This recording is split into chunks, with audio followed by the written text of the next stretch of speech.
Hello everyone, I am Tacet and welcome to the Gems of War Guild Wars week 57. Gosh, that number's getting big. Day 1.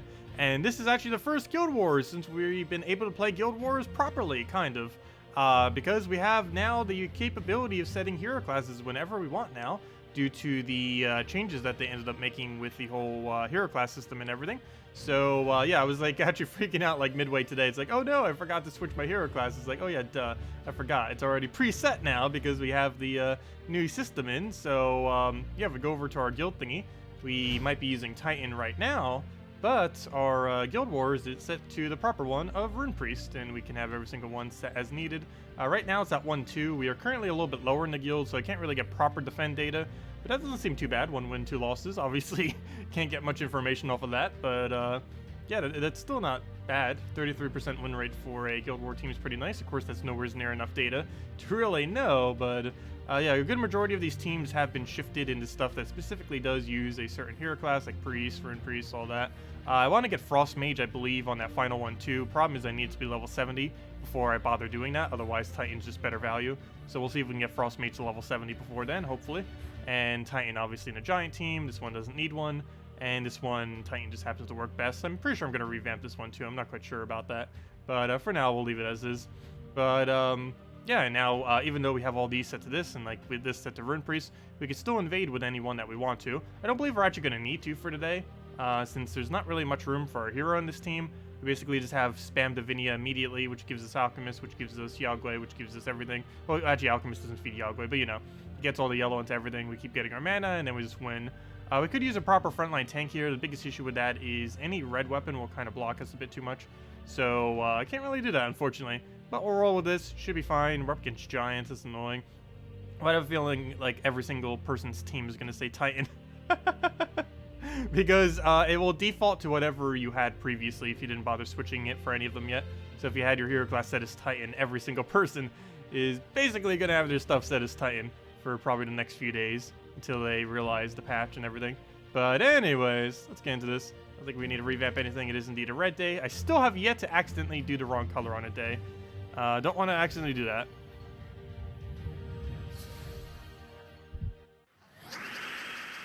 Has it been laggy today? I haven't been able to play much. Mainly just been taking tribute. Get our shiny gems that we need for everything. Oh, grab all this. That'll give us the Divinia. Oh yeah, I didn't bother plugging in the controller yet. Let me go do that, just so I can use that for everything. And then again, it's Guild Wars. Maybe we don't use the controller and try playing it a little bit slower. Actually, for once, let me actually go 2 times speed. This is going to feel like slow motion. But let's actually play a little bit slower for once so that we get all of our moves for Guild Wars. I feel like I always play this game mode a little bit too quickly and then miss a bunch of moves. But then again, maybe I should put it back to 4 times speed. We're up against goblins. His turn is going to be 2 hours long. Let's see. Do we lose? Did we already lose? Good job, goblins. Good job. What on earth is the board these days? Okay, so let's get rid of blue. I'll go grab all that. Of course, the Agiles, because why would he not? We'll throw in Furnace. Don't make me have to put a Titan first slot. I don't want to have to do that. But I'm pretty sure he just won with Infinite Goblin Loop. He doesn't even have that high of stats either. And he's about to kill us out with that. Figures the second I switch off 4 times speed, he's gonna just do infinite loops. But let's see. What's our game plan here to win? It's still winnable. It's definitely still winnable. We can win with just those 2 troops. We don't even need anything else. Problem is, neither of them needs to die now. We can take a brown to red. Does that really help us, though? And does it give us any extra turn chance? Not really. That skull is also not going to do much. His attack value is so low that I might as well not even bother with that. I do believe we go for a brown into a red. There's not going to be any extra turn chance, but it's going to give us pretty much most of the mana we need. We just throw an Alchemist, get everything rolling from there. And even if we have to deny our own red, it should be fine. It didn't surge. We're dead. Let's see, are we dead yet? At this rate, we will be. Yeah, we're dead. Because he'll do that. He'll throw the other AoE. He has infinite mana. And yeah, we're dead in slow motion. Yep. Super dead. Well, what a wonderful start of Guild Wars. Infinite Goblin loop. Well, that happens. That's why people use that team. Oh, no. And if there's like a lot of people in their guild are using the same team. Well, round 2. Worst comes to worst. Switch hero class to Frost Mage and instant freeze them on turn 1. I don't want it to have to come to that, but we will do that if we need. That's probably the easiest way of countering it on any day. Because even though we can also defend with any that we want, we could also, or they can defend with any that they want, we can also invade with any that we want. So we could just simply go use a freeze immediately and then just keep them frozen perpetually with Frost Mage. I really do need to get Frost Mage a little bit more leveled. Frost Mage to 100 I think might need to be our next order of business. I'm currently trying to get it to 70, but I might just get it all the way to max. Just so we have it for Guild War purposes now. So by the time next Guild War rolls around, we definitely need to make sure we have maxed Frost Mage. See, 2x speed helps me see things like that, because I normally wouldn't have grabbed that if it was on 4 times most likely. I'll throw an Infernus here. I don't think there's any other shiny thing to take, so let's throw that. I better kill it. There we go. Should be able to get a nice Yagway in there. And yes, we can. Get our nice double hit. So we'll lower that down. Try going for it again. Let's see. Yeah, it's enough damage, right? Should be. I'm not going to bother calculating it out because it's our move regardless of if it is or isn't. So we'll do that. And is Explosion enough damage? 7, 8, 9, 10, 11, 12, 13, 14. Yeah, it's enough. And even if that wasn't enough, it has 3 extra. I don't know why I bothered counting it. That was very obviously going to kill. Are we playing on 4 times? I mean, no, we're playing on 2 times speed right now, not 1 times. I know it feels like 1 times. It feels like half times. But no, we are actually playing on 2 times speed right now. That's just how used to we are 4 times speed. Yeah, this is the first time I've been playing with lower speed for a while now, unless I was deliberately trying to see something or show something. And I think we might for now on, just so we don't go as quickly through Guild Wars. So we don't make really obvious mistakes. We'll still make mistakes. Just not the really blatant ones from playing too quickly. Guild Wars doesn't take that long anyways. I think we normally finish in like 15 minutes or less on 4 times speed. I'm gonna grab Brown here. Try getting full mana. Unfortunately, it didn't double surge. We unfortunately also don't have a +1 for that. That's not something this team can actually fit into it, unfortunately. Oh, that would be a really good Yagway if we actually had it. Unfortunately, we don't. We can't. Well, we have a nice convert right over there. Could go grab it if we want. I have a yellow to red. I mean, red to yellow. But I probably don't want to do that, because then we can't really get a good Divinia explosion. Oh no, that better not kill. Okay, good. It's not enough to kill, barely. It's also one of the reasons for having Divinia, to try to get out of kill range. Also to hopefully get barriers, but mainly just to get out of kill range, because barrier is probably unlikely. Not too many good red barrier options, unfortunately. And even if there were, people can just run Rune Priest now on this Guild War day, like what we set to ours, and it can counter out barriers. As well as all these stats effects. Just gets rid of all of them. Oh, I didn't even say hello to everyone yet. Hello, everyone! Hello, Captain. Hello, Zach Kid. Hello, Medieval. Hello, Mr. Jesse. Yeah, Notification Squad. Nice. Yep. Because, actually, is the notification going out? Because I know a lot of people normally say that it hasn't been lately. But even if they have, like, the bell on and everything. YouTube's weird. Hello, Churros. Hello, DeCrill. Hello, Mr. Jesse. Hello, Medieval. Hello, McCoy. Hello, Jesse. I said Jesse. Hello, Brian. Hello, Christy. Can you recommend a red team without Yagway or Infernus? Probably hero with a weapon, alchemist, Divinia, one other thing. And that one other thing being a damage. Hello, Pitpap. Is there a way to get Farish Raw except crafting? Yes, you can get it randomly from Glory Gem, Guild, and VIP chests, though the chance of specifically getting him from one of those is excessively unlikely, though it is technically possible.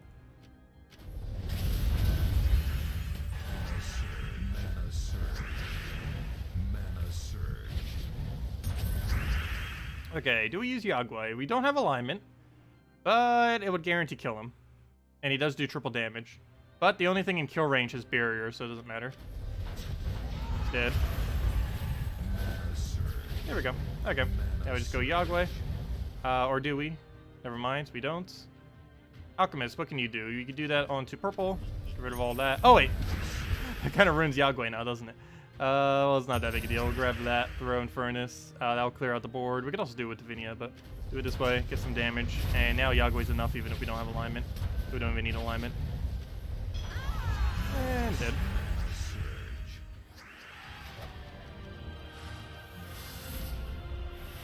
Welcome to the Club of Lost Guild War Battles. Lost your first battle to a level 800 on unlucky loop of Mountain Crusher Yagway. Yeah, there's a lot of really weird loops that can just kill you out of nowhere. Goblins are probably the most notorious for it, but there are several other teams that can also loop, and they basically just auto-win once they get their loop. Assuming they can actually maintain it. Quick freezes are about the only counter to that. Which is one of the reasons I do want to get Frost Mage operational. It's just she's really not worth using until at least level 70. Ideally level 100. Because at level 100, even though you don't normally use it too much, it does gain that one perk that gains extra stats to elementals. And in this particular team, it would actually help out in Furnace if we were to go to replace out something. And we could also build the team more around that if we really had to as well. Try utilizing it a bit better. But we'll just get a Yagway in there. Get her hit.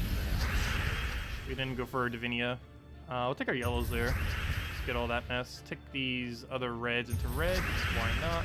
And we just clear out the entire board and be good to go.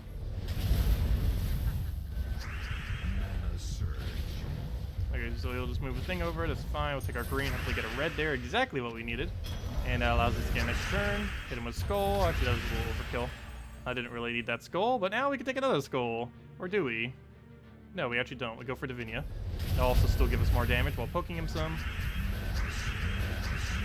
And nice random extra turn in there too. And yeah, that's enough to kill. I'm not even going to go bother for that brown. Actually, let me do it this way. We'll gain more mana out of it. We should. Not by much, but enough to get 14. Oh yeah, we had a task to go and win with, I think 3. Actually, I didn't even notice it earlier too. I think we had one for 1 and one for 3. It's kind of funny how my tasks aligned today. It was win a battle with 4 troops of the same mana type. And then win any battle with using 4 troops of the same mana type. They were both the exact same thing. One was 1 battle and one was 3 battle. I believe both only gave 2,000 gold. But it's kind of funny that that task came up twice on a day that is Guild Wars related. Because obviously for Guild Wars, that's what we have to do anyways. So 4,000 gold for free without even going out of our way. Anyways, one more battle. Another one of these things. Really unfortunate that we lose immediately to Goblin team, but it happens. Already a non-perfect week off the first battle. I think we're ahead of every guild in this bracket, though. We actually went down to bracket 15. Bracket 5. It's the lowest we've ever been. We were missing 2 people the last Guild Wars. That's the reason why we're so low right now. And for a while, we've been kind of missing people on Guild War weeks. But this time, we have everyone, so we should be able to make it. We are a little bit lower right now just because we don't have everyone doing their battles yet. But I believe by the time they do, we should be top 2. And actually, it's top 3 that move forward, so we'll be able to move forward to some degree. Making first, I believe we're actually such a low bracket that if we make first, I think we move up to bracket 3. I'm not fully certain about that. I forget how the movement works around there. I know how it normally works, it's not where it works where we're currently at, because it works slightly different towards the top of the brackets. But I believe we do move up by 2. Okay, I still want to get rid of that, but we're not going to. I think we're just going to let him hit us with a skull. Oh, whoa. Maybe not. Our middles have so much damage right now. He's probably going to aim for one of them. The problem is, I don't know. Do we Alchemist or do we not Alchemist? The only thing that guarantee extra turns us off an Alchemist is doing it on red. And for the obvious reason, we really do not want to do that on red. Because that would almost defeat the point of even doing it in the first place. I guess we could do it on brown. And hope for an extra turn. We're probably not getting one. But it's better than denying red from ourselves, so we'll do that. What do we get out of that? So he'll kill something most likely. Yeah, he kills out Yagway. That's really unfortunate. If we lose in Furnace, we basically just lose this battle. We could technically win off of Divinia, though that'd be very, very, very hard to do just because how little damage he does. Just have to get really lucky with skull drops and everything. We should be fine. Do another HP buff here. Might get another summon here as well, which I won't be able to stop. Yeah, it's a lot of damage in the summon. It shouldn't be enough to kill. No, it's not enough to kill. But it is a lot of damage. I'll still throw it down. Still do another summon. Oh, maybe he won't do another summon. We're gonna take this green just because there's a slight chance we might get something out of it. We don't though. Same as that. Same reason. Oh, and we do finally get something out of it. Nice. This isn't gonna be enough to kill him, but it's gonna be enough to. Or you know what? You never know. If we get another extra turn off this. Come on, Infernus. Get lucky. Yeah, there we go. Now to get full mana. Oh wow, we actually just won. That's a lot of luck right at the end. Why couldn't we have gotten this at the beginning of the battle? A little bit late on the luck, but there we go. Yeah, that's a really lucky Infernus. Infernus can actually infinitely loop off himself. It's very, very unlikely. But I think I've gotten as many as about 8 turns on him in a row before. And we got about, what, 4 or 5 right there. Wow, that's a pitiful score. But we only lost 1, so I'll take it. And yeah, we're just right behind them. Even with that loss, we only need 1 more person, 2 at max. And we still have 4 people to go. But then again, well, if we even it up, there's 3 people of difference, but yeah, they could easily cover that. 1 person can cover that difference. So, yeah, it should be okay. And I believe they're actually number 1 right now, too. No, they're number 2.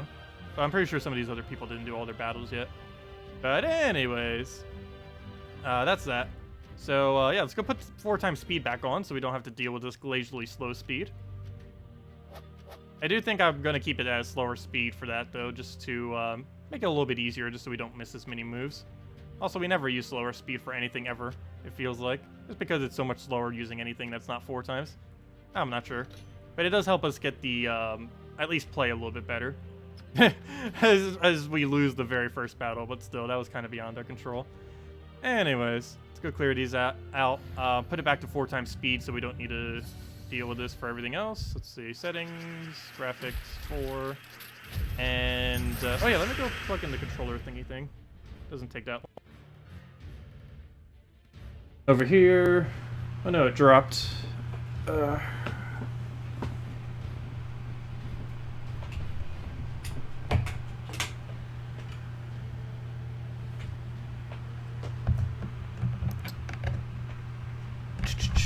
There we go. Okay, should be good. Let's see. Does it immediately work, or do we need to restart the game? I never bothered doing it mid-game. Yeah, it works immediately. Here we go. Much quicker. So much quicker. Wow, what a contrast. Going from 2 times speed to mouse only with 4 times speed with mouse and controller. Oh wait, did oh, sorry. Whoa. Let me fix that.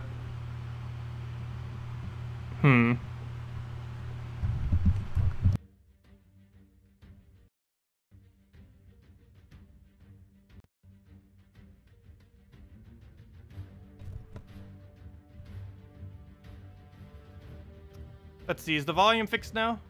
It looks like it's still off slightly. But it should be fixed more than it was before. That's weird. Yeah, the volume did go up all of a sudden. Is it still up? It looks like it's slightly up. That's weird. Is it still occurring like it was earlier? Or is it a bit better now? Is it like it was originally, or is it still higher? Oh well, whatever it's at, it should be within reasonable range now. But it might be a little bit higher than it started with. I'll go check that later. Oh no, it's kind of finicky. You like touch the cord and it just starts doing stuff. It's weird. Okay, it's normal now. That's good.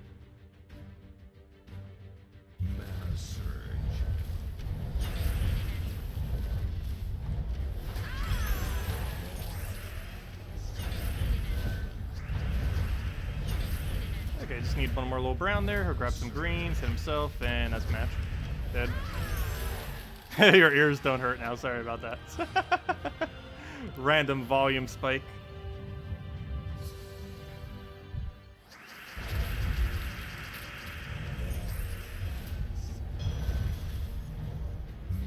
What is the percentage of to get a mythic from VIP keys? We do not know the exact percent, I don't believe, but it's about 1 in 100. Approximately. It's it has 2 times the rate of gem keys. Well, it has 10 times the rate of gem keys, but 2 times the rate of gem keys if you go by gem value. So for example, if you spend 2,250 gems on gem keys and 2,250 gems on VIP keys, you'd have twice the chance of getting it off the VIP keys than you would from the gem keys. But each VIP key has 10 times the chance of a gem key. But anyways, let's go do a bunch of faction stuff. I think I might use Frost Mage for this. See if we can figure out a way to build Frost Mage, just so we gain a bunch of EXP while doing this. So this was a normal team I'd be using. This is for really high level delves though, so we don't need to bother bringing it here. It's Mang, Apothecary, Keeper of Souls, and Queen Aurora. But that is not what we want to use. What we want to use is something that works against low level stuff. So let's get rid of all that and figure out exactly what we want. So I do want Frost Mage, but we need to figure out the rest of our team before we start bothering with that. What are the color restrictions for this one again? It is green and purple. So we can't run that Megavore team thing. Green, that does allow us to run, I think I'll go with this. Yagwe, Queen Titania, why not?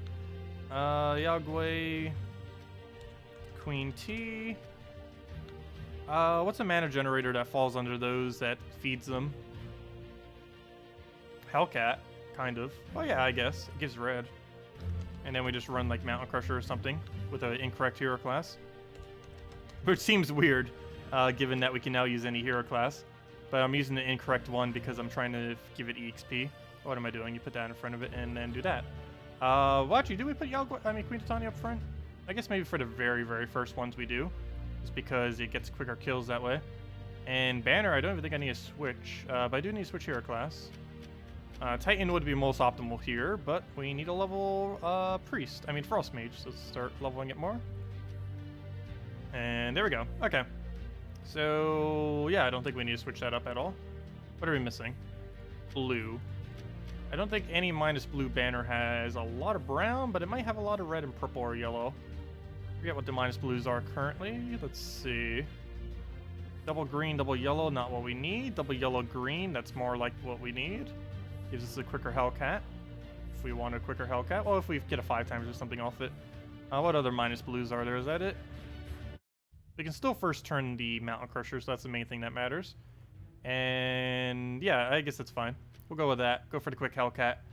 Throw it into Queen Titania, wipe out the entire team with Queen Titania, and then go from there. And during the later delves, we'll switch it to Mountain Crusher, Hellcat, Yagwe, Queen Titania. Only reason I'm using Queen Titania where she is right now is for the first delve and maybe the first 2 delves. She'll have enough damage just to one-shot everything. That's why we're using her there.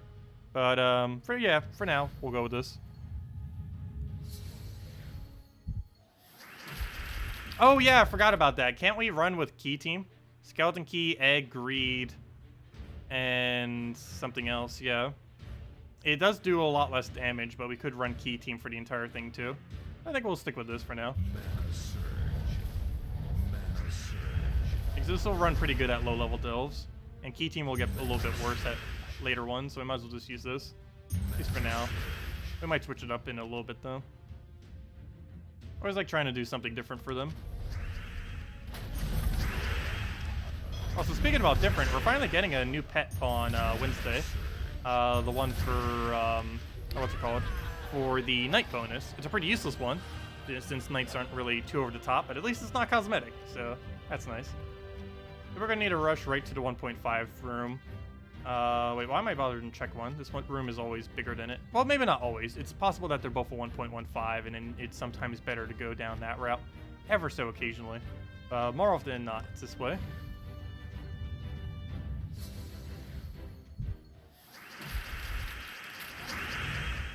You used Warlord on Defend today, and it went 410. Yeah, that actually is a pretty good win rate. What are you using it with? Like a burn spam team with Infernus or something?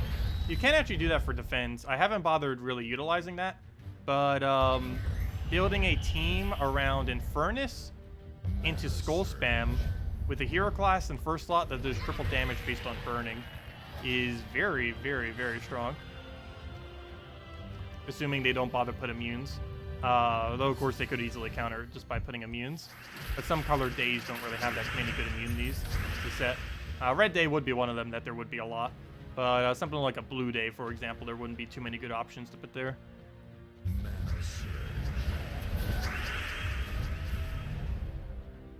Oh, we didn't surge. We also don't gain barrier every round since we're not using that kind of hero class. Doesn't matter too much though. Oh, wow, it doesn't actually kill everything. Queen of Tanya, you're already not killing everything. We're on the very first rooms. I thought you had enough for these. Apparently not. That's a 1.3. Yeah, we go for it. The 1 point, or the fourth battle can't be higher. Oh, you know what can be though? This room can. Oh no, both these rooms can. But only that one would be viable if it was.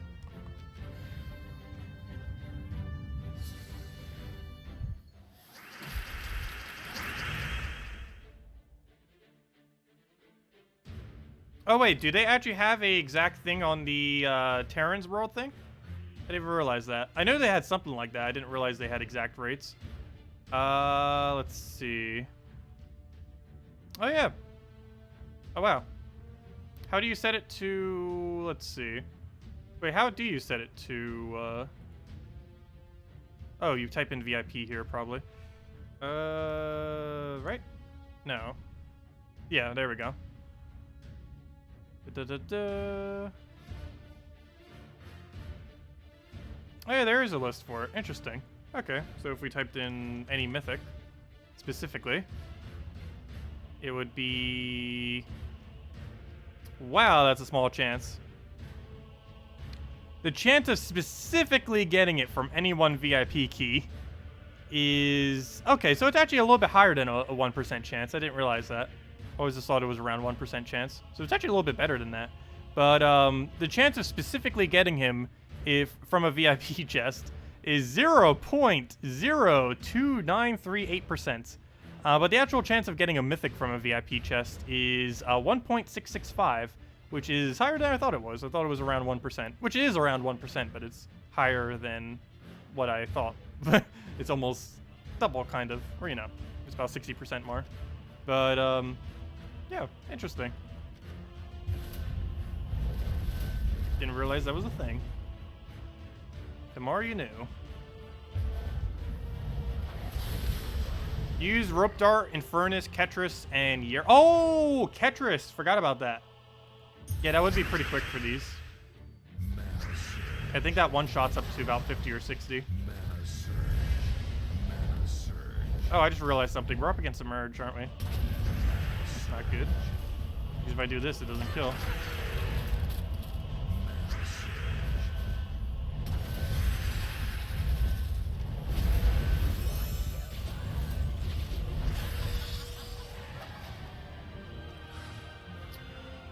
You know what? We might actually switch to something like that, just so we can use Ketris. I don't know if I would want to use Infernus with it too.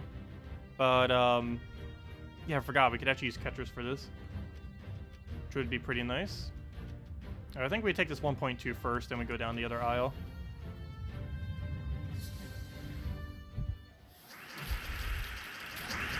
Keep an eye out on Channel 1. Why? What are you doing in Channel 1? Hey, I'm actually in Channel 1 for once.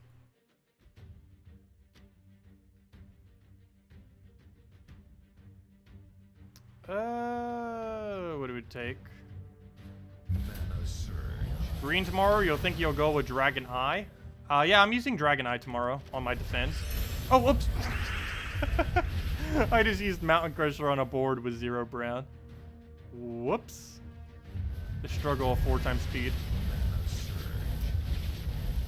That's not an important mistake, but it is pretty funny. Wouldn't be the first time I did that. Not even close. Probably done that dozens of times already. Feels weird using Queen of Tanya up front like this. You almost always put Yagway in front, but I figured she'd actually be enough damage. But with all this Submerge and everything else, not really. Wait, what's giving them so many Submerges anyways? Do they have some kind of effect for it? It's even giving all the Submerge. We'll go take a... They have to have some kind of effect for it. Why don't they? What? Seriously, what is giving them the Submerge? You do that? No. What is the Submerge from? Okay, we'll go and grab a purple. Oh, he'll live. Seriously, after every cast, they keep gaining Submerge. Nothing on here says that. I guess it was a perk on one of them. I think it was that 1.5 times room. Well, that's really unfortunate, especially with how we have Queen of Tanya there. Didn't realize that room was in play. But yeah, it had to have been the 1.5 times room. It just doesn't show up, I guess. And after every single time they cast, they gain Submerge. Yeah, that should kill. Even though it hit everything, it doesn't count as hitting everything because it's hitting first 2 enemies. VIP key opening 50 times? Oh, is that what you're doing and just posting all the drops? Or are you asking me to do it? Unfortunately, we can't because we have to always wait till whenever we need it for like a mythic or anything. And lately we haven't been needing to. Just because we had enough gem keys, or in some cases guild chests. I've been, for the most part, trying to stay away from using gems on VIP keys. Ever since they added ingots, it hasn't been as worth it. Not only that, but the current economy of the game, you can actually pretty much just get enough from everything else that you don't ever need to open them. And you want to generally try saving them for events and stuff instead.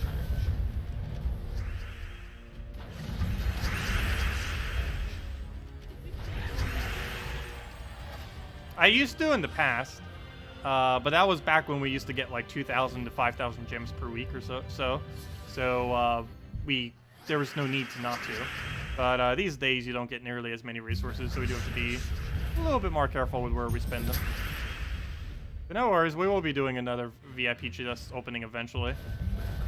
When exactly, I don't know, because I don't know, they would have to almost add some kind of new piece of content for us to actually need to go back into VIP keys.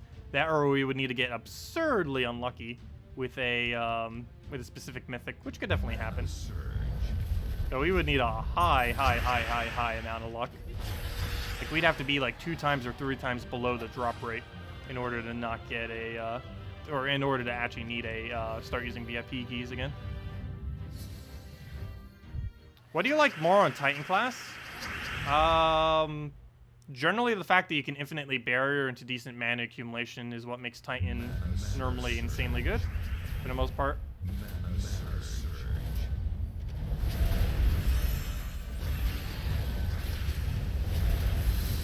And that should be enough to wipe.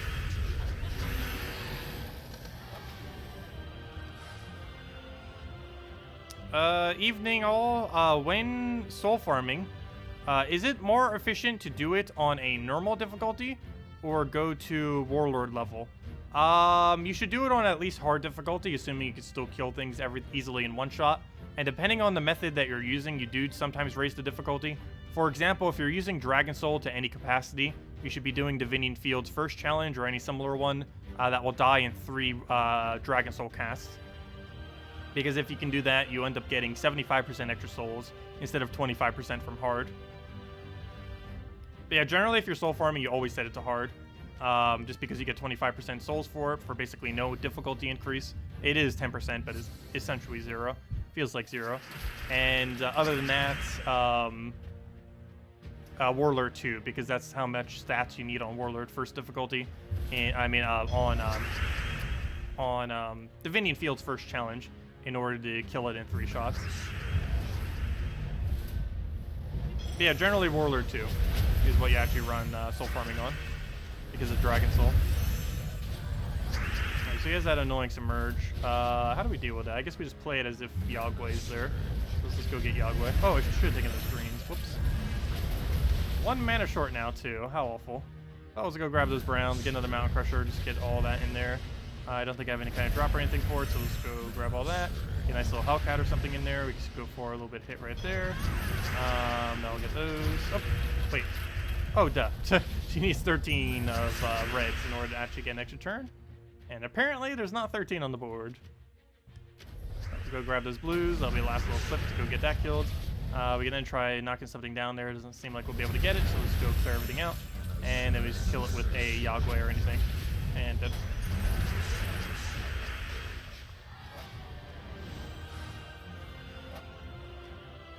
Why Divinian Fields? Because it has a really easy kill range. I'll go show it real quick. So if we go use, let's see, let's actually go build a soul team. I don't think I have one set up at the moment. Or you know what? Let's actually keep one set up because now we can have hero classes set to anything. So, I don't know, where did we keep it? PvP gold. Let me go replace this. I like how I never use my top anymore. I should probably go replace those out into teams we actually need. How about PvP Devourer? Let's get rid of this thing. Oh, that is a fun team, though. Yeah.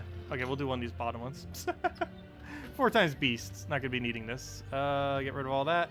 Okay, so let's go put in, I almost said Sunbird. Dragon Soul. Where are you, Dragon Soul? Dragon Soul, double Ferris Raw, and hero using a hero class that we're trying to level. So Necromancer. Where are you, Necromancer? Change, and weapon doesn't matter, right? Well, ideally you'd want to use a purple because you'd want to cover the bonus. That's the only overlap they have. So yeah, I guess any purple weapon, doesn't matter which. Let's go with yeah, Black Magical, why not? I guess technically it could be one that covers one of the other colors too, like a purple-green of some kind. But I don't know, that wouldn't really help much more. You know what? Prismatic Orb, there you go. We use every color. It's not gonna matter though. But actually, wait, is there one that could matter? Because if we are getting a lot of extra mana, we might be able to speed it up some. But then we don't get the other Dragon Soul cast. So, yeah, Prismatic Orb's fine. So we'll just run that. I think I might need to change the perks. I probably still have it set up for soul farming. I don't see why I wouldn't. Let's see. Gloom. All purple allies gain a bunch of life. Armor. 2 to Scythe. Okay. When an enemy dies, freeze a random enemy. Let's see, 1 soul every turn, which also allows us to possibly get it done quicker in only 2 turns and still get more mana if we wanted to do it on normal difficulty or hard. So none of those we need. Most important thing here is Darkstorm, and that's it. Okay, so that should be everything we need. Wrong banner. +2 purple, +1 red. And now we can go soul farm. Yeah, this is basically what we do. Oh, not explore. Challenges. First challenge. Put it onto Warlord 2, which gives us 75% extra souls for only 50% extra stats. And it should 3-shot it as soon as we Dragon Soul. So we basically just get Dragon Soul up, Dragon Soul, dead. And basically just take whatever his mana is immediately every single time. Get over mana, Dragon Soul. Ideally get it all back again. Drop it that way. Dragon Soul. And Dragon Soul. And then we get nearly 1,000 gems, and we basically just keep repeating that until we get them all. Oh, actually, no, it's only towards about 568. I guess we have to use 4 Ferris Raws to get about 1,000. A little over. It's still a pretty decent amount for a short period of time. Yeah, pretty much plays out the same way each time.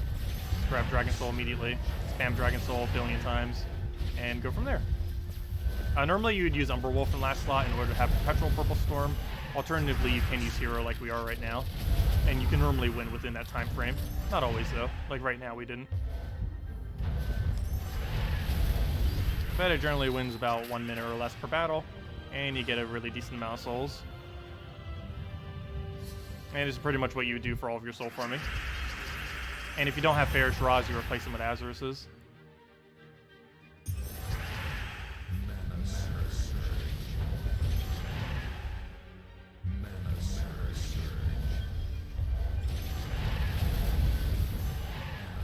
And weapon is any purple weapon, or Wolf. Wolf's better, but we're trying to level this thing. Well, I'm not actually trying to do it right now, I just wanted to show it real quick. But might as well do it right. And 1 more kill, and dead. Yeah, you basically just keep repeating that over and over and over again. But yeah, that's soul farming. And you do it on Warlord 2.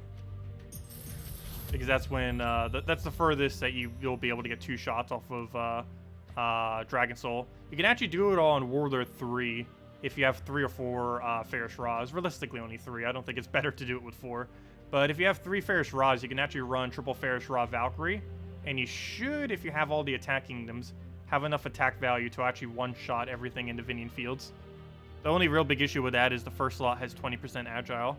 I think there's another place that you could do it, but then you have to deal with mana drain. I think Zolkari, first battle, and a few others. What do you replace the second Ferris Raw with if you only have 1? Azuris. It gives you +1 purple, and it also gives you 50% necromancy. You can also just use any necromancer troop, but ideally Azuris, because he's not only in necromancy, but he also gives you +1 purple. What team am I using for the faction event? Oh yeah, we're actually going to be switching into a different team right now. We were currently using a non-mythic team, so you could use this one if you need. But it's this team. Hellcat, Yagwe, Queen Titania, with a Mountain Crusher up front. But we're actually going to be changing this to, let's see, we can build around Ketris. Let's start doing that. Ketris. You know what? We can actually build a Divine team, can't we? We can. You know what? Let's just build 4 times Divine. Why not? We're already pretty much heading there. Infernus, Divine Protector. I'm gonna do it with Frost Mage, no, not with Divine Hero class. But oh, I guess it's only 3 times Divine then. But yeah, we can build 4 times, well, 3 times Divine. I just build it like that. Boom. Got all the components for it. Might as well. Okay, so banner. We are starting with half mana, so we can get away with a green-blue. So I think we are gonna get away with a green-blue. Wait, do you have a link? If you do, it's probably on your 70th perk. Yep, there's the 1 blue we need. Unfortunate. Let's see. Wait, we're not using an artifact, right? I don't think so. Okay, what weapon are we using? We're using... No, that's a shield, not an artifact. Okay, well, let's go with that then. That should be fine.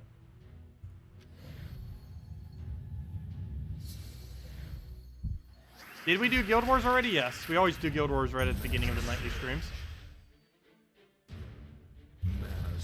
Oh, so that reminds me, after this battle, let me go hand out a redeem code. Still haven't yet.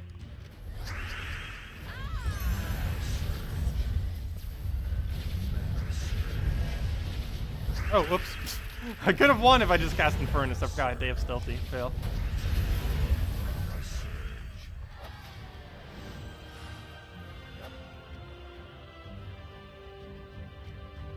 Alright, I forgot. We do actually have to check this one battle because if it's something like that... Okay, never mind. No, we don't need to go that way.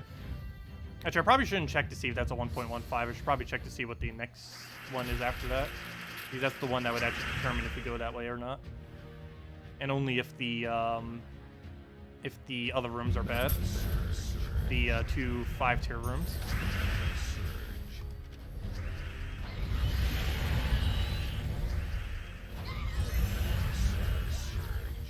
Hello, Baktron! Welcome.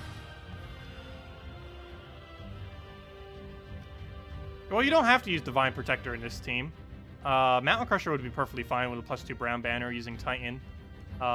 We just happen to be using Divine Protector particularly, because why not? But you don't have to use Divine Protector there. Really, all you need to do is just build entirely into Infernus or entirely into Ketris. And it'll quick kill any of these.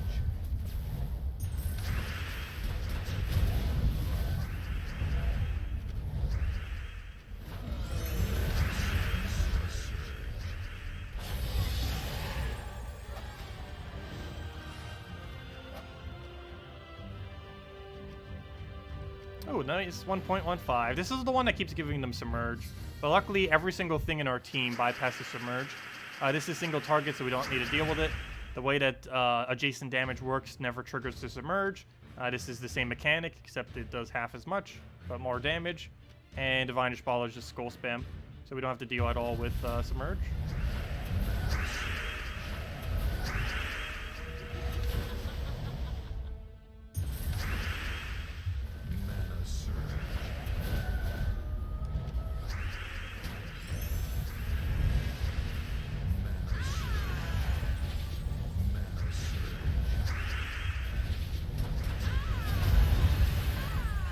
Oh wow, we actually have enough skull damage that it just dies to the skull. That definitely speeds it up. Oh yeah, whoops, I forgot redeem code. Let me go do that. Redeem code time. Edit. Mark it down so we know we used it. Boom. Copy, copy. Save it. Let's see. Put this over here. Make sure it works. Boom, boom, boom. It works. Put that over there. Copy, paste. Copy the whole thing. And there it goes. Go. There's a redeem code. Use it on gemsofwar.com underneath the game code section, or simply go click the link. That should be over to the chat. Your invite code is found underneath your settings menu. Whatever your games is there. Redeem code is what's posted in chat. You just copy paste it and then put it into where it says redeem code, or simply type it out. and gives the same reward as always: 2 treasure maps, 1 gem key, and 2,500 gold.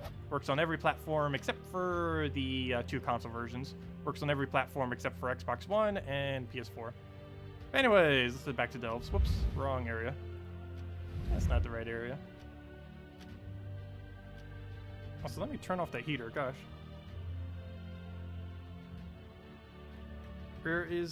Why is it not working? I have to get like just the right angle because it's trying to go through the green screen. I think it's like so hot so quick.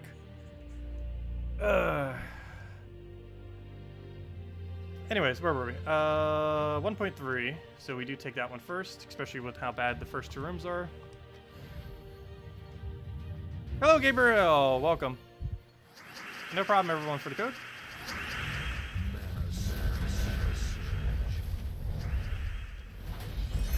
Okay. What can we get here? We'll take the brown, we'll get the reds off the drop. Let's take those yellows over, then we'll be able to throw in Furnace. We can get the last little bit of mana that we need off of that. And then we can simply just go throw it on the Ketris and be good to go. We'll get all that mess. Boom, boom. Keep getting Frost Mage EXP, which is very nice. Slowly but surely, we will hit level 70. And I guess we'll just work towards 100 at this point, too. Why not? I guess this is that really annoying battle that has those Dust Devils. Yeah, I guess we'll just wait till we cast 4 times. It's low enough stats that it really doesn't matter what our order is. But, I don't know, I guess I'll let him move us back to normal. So we'll deliberately let him have his mana there instead of denying it. Otherwise I would have. And we basically do the same thing again. Deliberately not take that yellow or brown. And just wait it out until he gets more. Perfect. Deliberately don't take that skull. Take some purple. And super dead, and we're back to normal.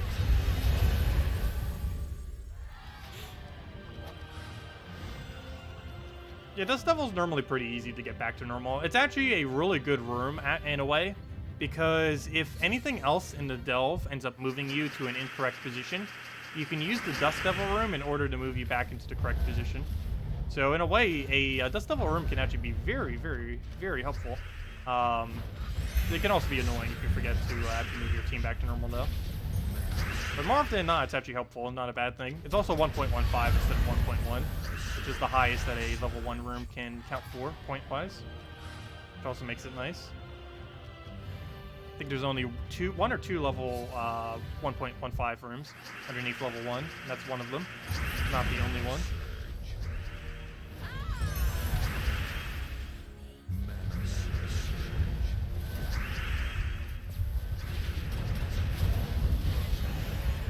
Okay, what else we need to move around? Grab the red purple. Somehow not full mana. And easily just dies. Yeah, the Vine teams, they're still pretty viable. I don't personally use them too much for much, but yeah, they're still good. It hasn't really changed. They might not be as good as they were, but they're still really good. They just have a little bit more of a trouble starting, but once they get started, they're essentially the exact same team.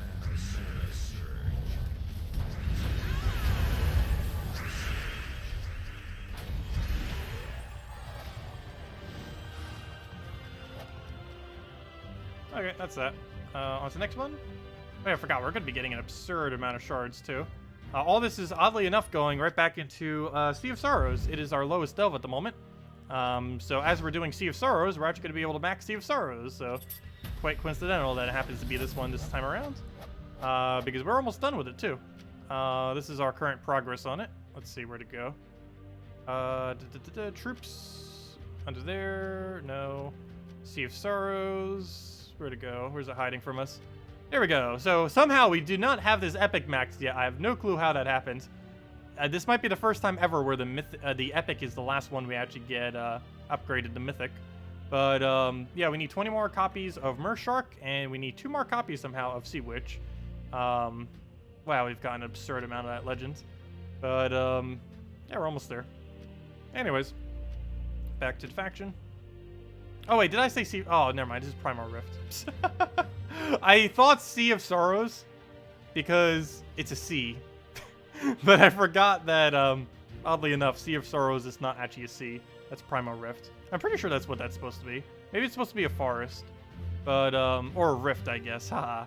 Well, actually Primal Tear. But still, I don't know. Why does Sea of Sorrows not have a body of water? I guess because it's underwater in a way. So that's probably why it's not in a body of water. Or, you know, like under it. But, my bad. Forgot. Wrong kingdom. Or faction, whatever they call it. I'm forever going to be calling them kingdoms, probably. Make that mistake so often. They're essentially the same thing, just different. Mana surge. Go for another hit there.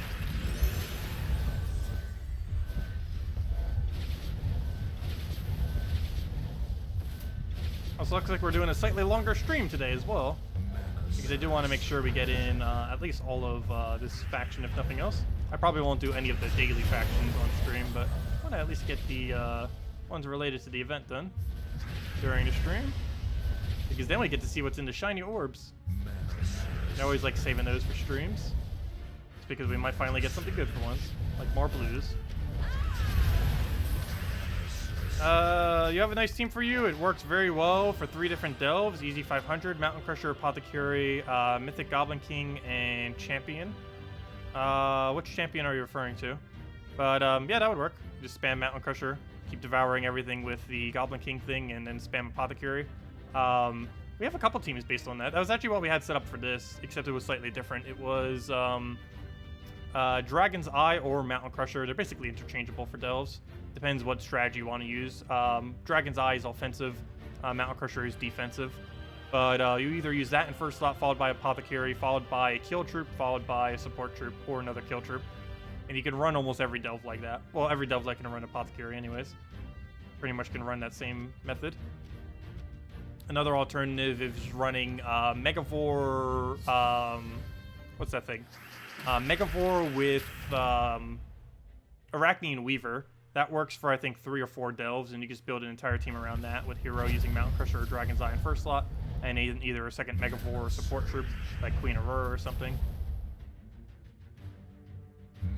Oh yeah, Champion of Anu, that makes sense. Yeah, using him as a silence disable. I don't use them too often. I think I used them for 1 delve as our frontline tank. Actually, I think it was, oddly enough, Crypt I ended up using him as a frontline tank. Just because we had other blues on the team. Let's see. We take it. We'll grab that yellow.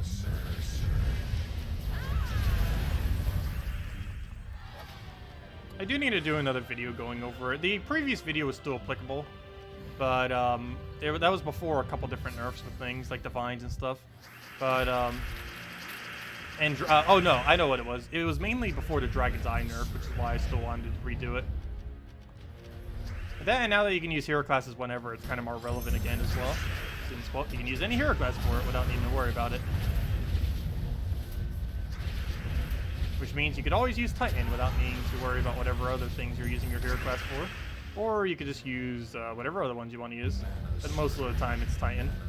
Very, very few instances in delves do you use anything other than Titan.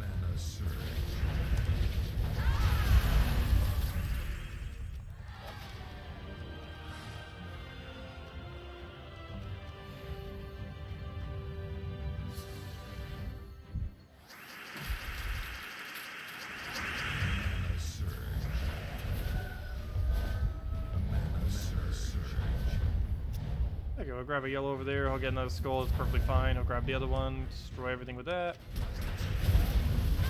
Get another Ketris in there and just kill everything. And dead. Hey, how far are we on rewards right now? We almost got our orb. Or at least the first one, anyways. Oh, speaking of vault keys. Well, actually, I was looking at it. I didn't actually say anything about it. But vault keys. We do have vault event this weekend. We will be able to get a lot of vault keys very, very soon. Okay, what's the correct order here? I guess we almost always take this lower room unless it's 1.15. Because more often than not, it's going to be better than the upper value unless it's a 1.3 off the 3 battle.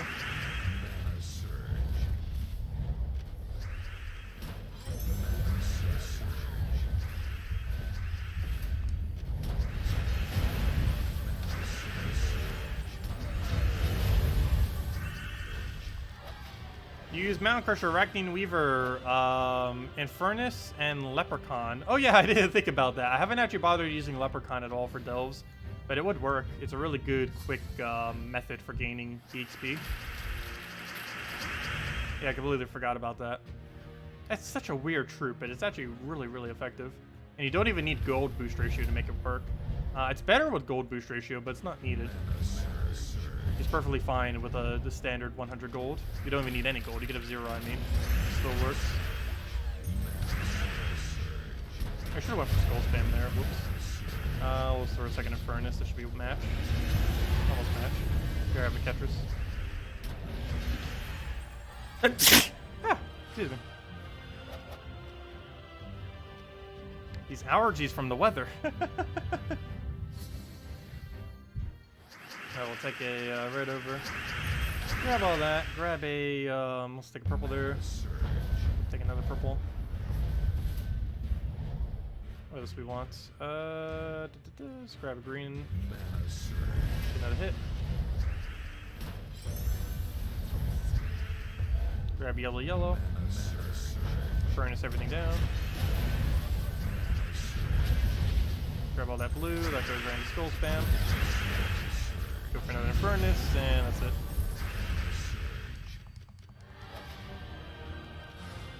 Here, it's gained a level 2, nice. I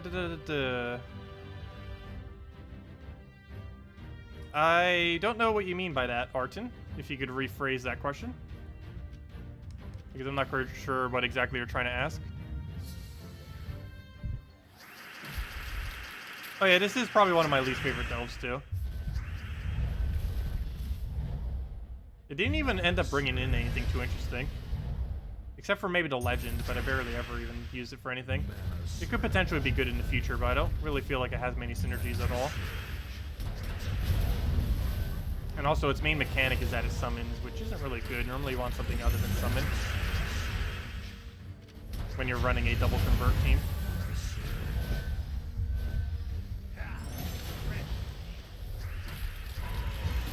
That you can give any team a hero class. What about it? The no hero restriction, how does it actually work? What? The no hero restriction, I see. You said hero instead of hero. That makes a lot more sense now.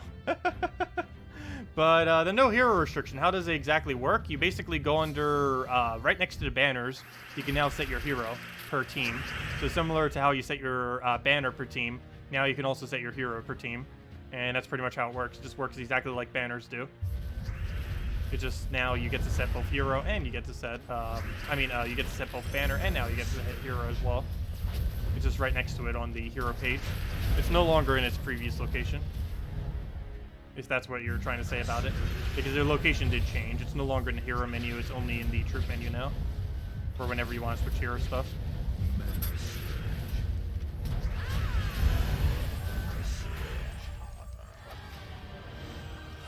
Ooh, 250k souls until Dawnbringer. Very nice. Congrats. Let's see. We should be able to get an orb. First orb. Anything shiny? Come on, blue. That's the opposite of a blue. Hopefully the other one will be a little bit luckier. Let's see. What pathing do we need? Well, let's see. Why do I even bother checking those? Really, the only two I really need to check is this 3. See if it's a 1.3, and this 3 to see if it's a 1.3. And apparently both of them are 1.3s. So, yeah, those are the only...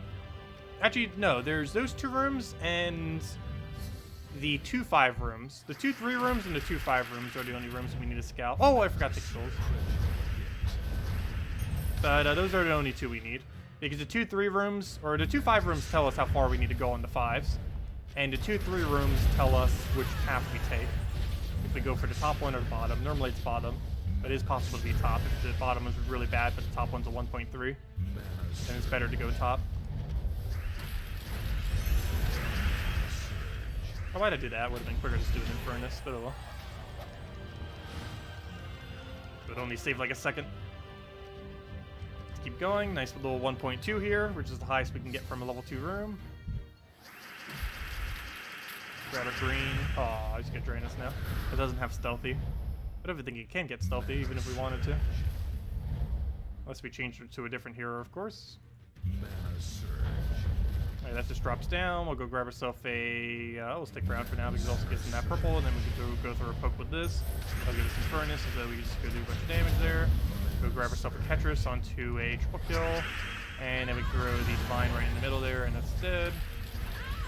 What class do you use for the soul farming team? Dragon Soul, Double Fairish, Raw, and Umberwolf. Well, that would use no hero class. But if you were to replace the Umberwolf, you would use it with Necromancer. Alternatively, you could also use it with literally any hero class that has Purple Storm. It doesn't have to be Necromancer. And the only real reason for using Necromancer is... actually, there's none if you're doing on Warlord 2. But if you're doing on hard difficulty, it allows you to get nearly max souls on hard difficulty instead of having to do the third cast.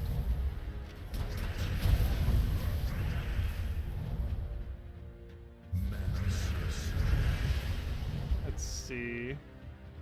Right, let's grab that green. Grab a hit on that last slot there.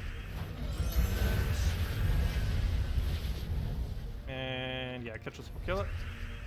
Go for the higher damage and slightly less delay, since we don't need to wait for the board. I guess we could have waited a little bit on this one, since it's the 1.3 in the other way. I believe this one gives more loot. So we actually slightly reduced our loot, but it doesn't really matter. We're mainly just here for the shards anyways. Basically just taking our shards and running. And then we catch a kill it. Last slot will live, but we can use Divine Protector against it. For a protective weapon, it sure is pretty good offensively. It's probably actually the highest damaging shield in the game, if I'm not mistaken. Divine Protector. Especially if you actually use a 4 times Divine team with it.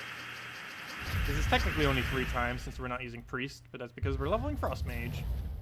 61 currently. Yeah, I believe in the next few weeks we should be able to get that to 100. Could even get it done in a single week if we really grinded it out. I don't think I'm going to go try grinding it that hard, though. I'm not in any rush. No, I don't know. Maybe I am. Because I am planning on using it for this Friday. Not Friday. Sunday. Sunday on my defend team, I'm probably going to switch it. If we at least get it to 70 by then. And I don't really foresee us not getting it to 70 by then. We're going to be doing a whole entire weekend of... Oh! Oh, I forgot about that. Maybe we do try getting Frost Mage to 100. We have an entire weekend to just grind with Gnome Event. If there was any time to go do it, this weekend would actually be the weekend. Oh, that's kind of cool. I didn't even realize that synergy either. They actually made the Gnome Event right after the class change. So it's actually a really good time this weekend to go and level up hero classes that you might need to go get leveled that you haven't because it wasn't really as needed before. But, yeah, well, it's always best to do it during a Gnome event, just because you get more loot while you do so. And generally, farming hero class XP is relatively bad loot for the most part. But during a Gnome event, it's actually really, really good loot. Because the same method that you use to get the highest rate of EXP per hour is the same method that you would use to get the most amount of gnomes per hour. So it works out quite fittingly for hero class farming. I wonder if they did that deliberately or if it just happened to fall that way, but that's actually pretty nice.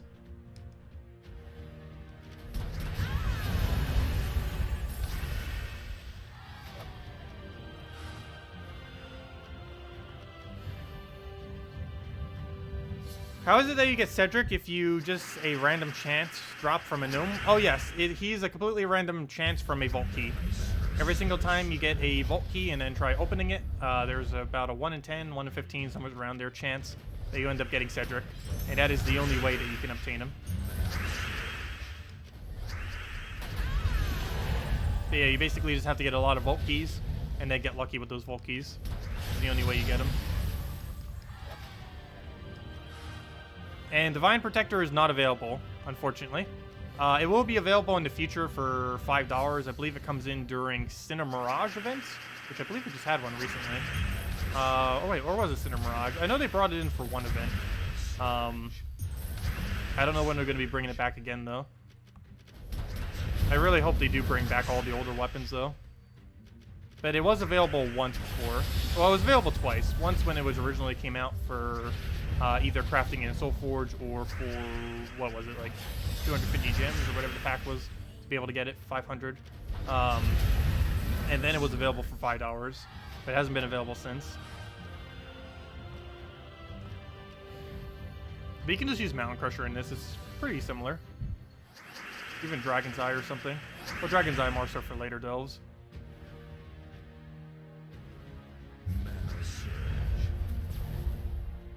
What else we need here? We'll just grab the purple there. Grab a green. Get our hit on that. If you have anyone else that has any other questions, let me know. We'll go over all of them.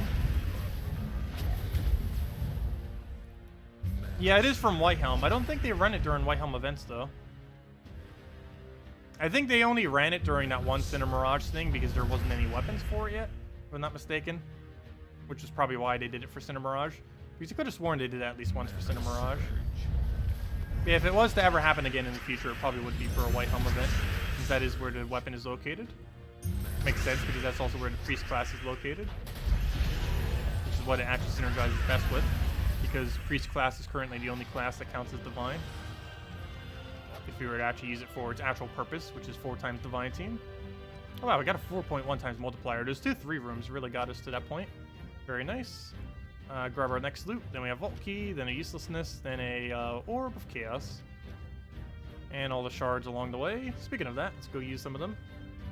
Oh no, the dreaded take forever to load when going back to troop menu page. Or not to troop menu, to main menu.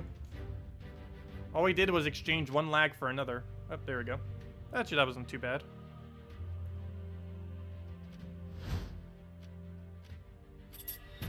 Let's see, what do we have?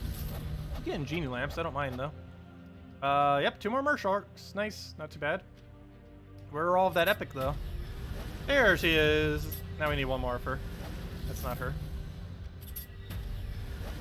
Okay, I think we need about 17 more Mersharks and 1 or 2 more copies of her. I think 1. But, yeah, there we go. Let's go and head back. Where is it? Let's take our PvP real quick. Aw, why is our defend team losing? How could it possibly lose? 4 Stonehammers. That's pretty funny. I don't know why I still have it set like that. But it's still pure blue, so people will fight it, most likely. It's really easy to kill, as long as you're not using skull spam. Okay. There's a 1.3 up there. And since that's a 1.5, it actually is more viable to take the top half there. Not immediately, though. Oh, wait. This is a really, really weird order, then. So we have to take this. Okay, we actually take the top half, because we want to access that 1.3 a bit earlier. And we can do that by taking the top half there. So we're actually going to need to take a 1.1 first, and then we can go into a bunch of 1.3s. And then take all the smaller stuff.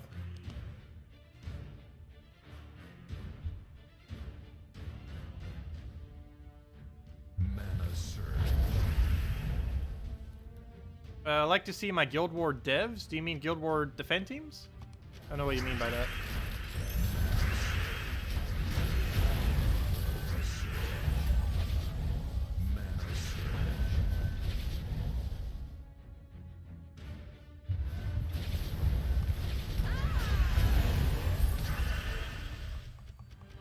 Hello, Kevin. Welcome.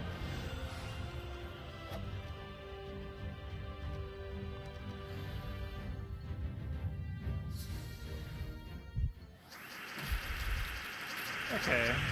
Where's Mercy when we need it? Actually, we could use Mercy on this team. That would be a pretty good replacement if you didn't want to use Hero at all, too. Just put Hero over top Divine Protector. Same exact color and everything. If anything, it's actually quicker sometimes with her. It's just you're not gaining class XP. Hey, I can go over my defend teams again real quick.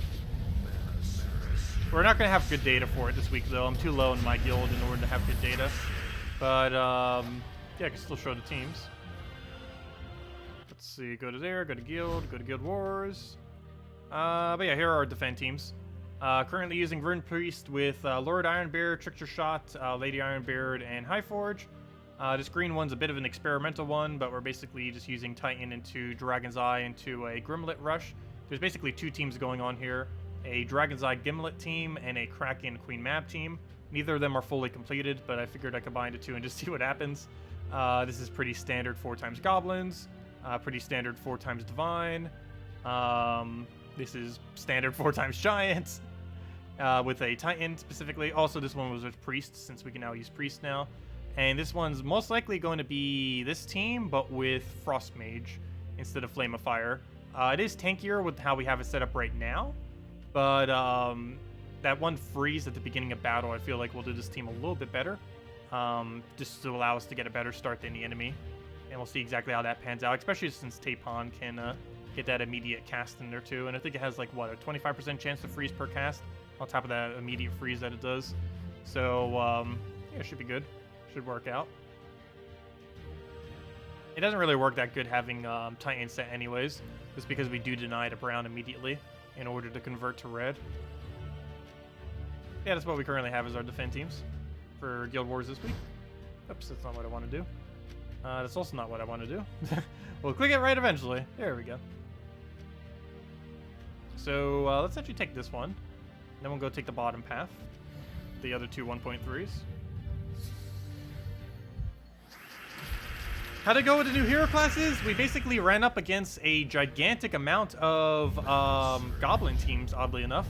Goblin teams and people using the Dwarf defend team. People were not using hero classes on it, though. They were just using normal Dwarves with no hero class. So we didn't really get to see much of it. Also, I didn't bother even using my hero class. So to a degree, the hero class change didn't even affect today. But it will affect most of the other days for Guild Wars. Actually, it affected my defend. Like, we were able to use Rune Priest on our defend while doing whatever we wanted for everything else. Like, right now we're using Frost Mage, even though we have Rune Priest set on our defend team right now.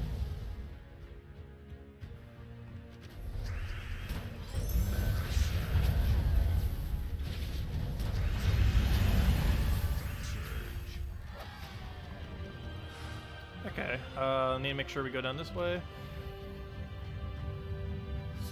Is there such a thing as double Infernus team? No, for the most part. If you didn't have too many other options and you somehow had 2 Infernuses, yes, you could do that. Like, literally, this team could just be 2 Infernuses if we really, really wanted to. But, no. There is realistically no reason to ever put 2 into your team. Mainly because 2 of his main effects do not stack if you have multiple. Summoning a Firestorm does not get any better if you have 2. And burning all enemies every extra turn does not get any better if you have 2. So, for the most part, he's not really ever used in multiples, just because the only thing that you would gain as a benefit from using multiple is you'd be able to use his ability twice. But you'd rather just use a different mythic instead, like another Mythic Divine that's better. But yeah, very, very, very rarely would he ever bother putting 2. And there's no actual real purpose in putting 2.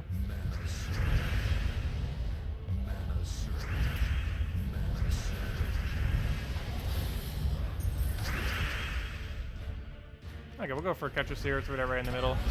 Get those kills, get those 2 down. Let's go do a summon, all good. Kill everything else out. Focus, it's fine.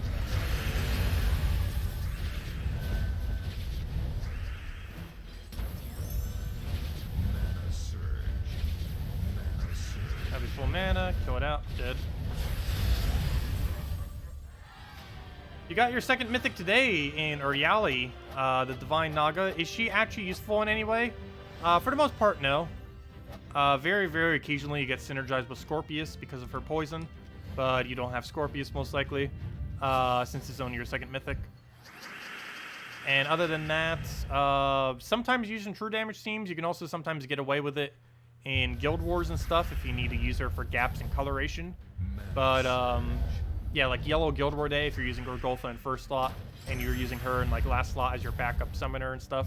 But for the most part, no, there's no particularly good teams that use her Yali currently. There are some bleed teams that might use her in the future though, because 4 times poison into bleed into a lot of true damage might be pretty good once bleeds become a thing. But we still have a few weeks before we get the first introduction of bleed into the game. Well, of course, we still technically have it now, but you know, like the actual first 100% chance of applying bleed troops are coming in next February 1st, I believe it was. So we have a few weeks until we start seeing that be viable. But yeah, into bleed teams, you'll probably be able to use her pretty well. I think her coloration even works pretty well for the new troops that are going to be coming out will be doing bleed. But at the current moment in time, no, she's not really used for much. You could probably fit her in on Guild War days if you don't have other options. But that's about it.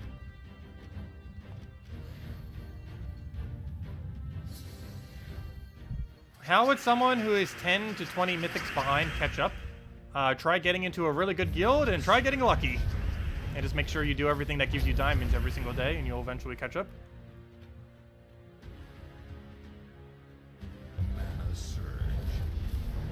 But yeah, that's almost a matter of luck. But being in a good guild does help. But it really just comes down to luck for the most part. You will eventually catch up though. I've gotten every single mythic in the game like multiple times over pretty much. There are some that we still have one copy of. But there are many, many, many that we have multiple copies of. You tend to get them when you're not even expecting it. Like sometimes maybe during a raid, boom, you'll randomly get one. Maybe during a class event, if you try actually doing it, boom, you'll randomly get one just from doing a few of those. Maybe you're just opening some random keys for a daily task, boom, you'll randomly get one. But yeah, they don't really happen too often though, unfortunately. And most of your main resources, once you have more than half the mythics in the game, you start basically going for every new mythic that ever comes into the game, even if they're horrible, unless they're really, really horrible. And the main reason for that is once you reach the point where it's when you have a less of a 50% chance to get a new troop from randomly opening stuff, it's best just to guarantee get a 100% chance of getting a new one by going for whatever the new mythic is. Even if it's an awful mythic, it's still a new mythic that you don't own. It's much better than getting a copy of one that you already do own.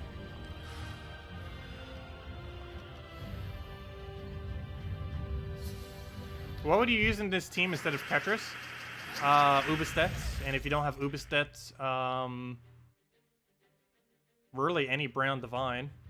That's at least somewhat decent. I guess Diviner. You would use Divine Protector, Diviner, Infernus, and Divine Ishbala. And then just use your Infernus as your only damage source. That'd be your team. Oh, no! Okay, we're fine. That was almost really, really, really, really bad. Like, probably costing, like, 100-something gems bad if that would have escaped. Okay, we'll grab all that mess. Well, that was almost bad. Kinda. Hey, double skull. Does Ubistat instant kill option count against you on Guild Wars? Yes. I don't believe it counts as damage, but it still double kills. His ability counts as damage. His instant kill aspect does not. Unless they change it in recent time, I'm not really certain. They're going to be reworking Guild Wars to make it a lot clearer how on earth you're actually gaining points. They still haven't bothered doing that yet, though. It'd be nice when they finally do.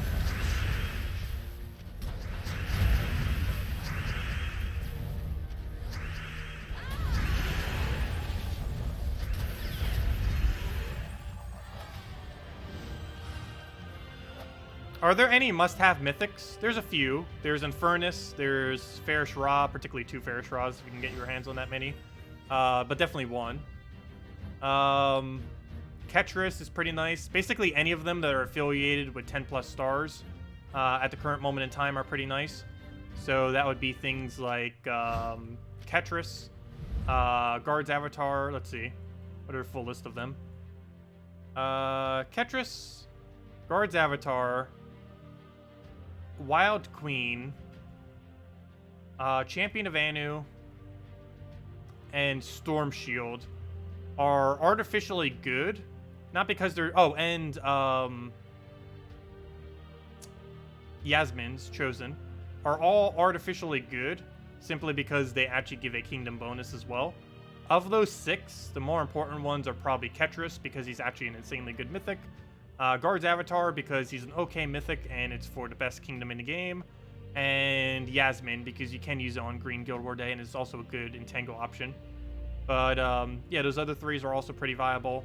And other than that, the only really, really must-haves are like Infernus and Fairish Ra for the most part. And everything else you would just go based on whatever you feel like you want to use for stuff.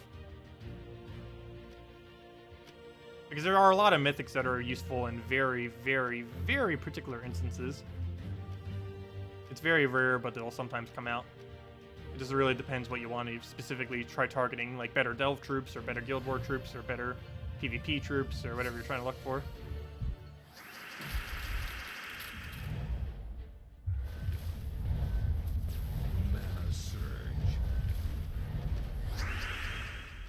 Any luck on the other videos today? Oh yeah, we'll be doing those soon. I was a little bit busier earlier, so I wasn't able to get around to it. But no worries, we'll be covering everything with a new patch soon enough. Mana surge.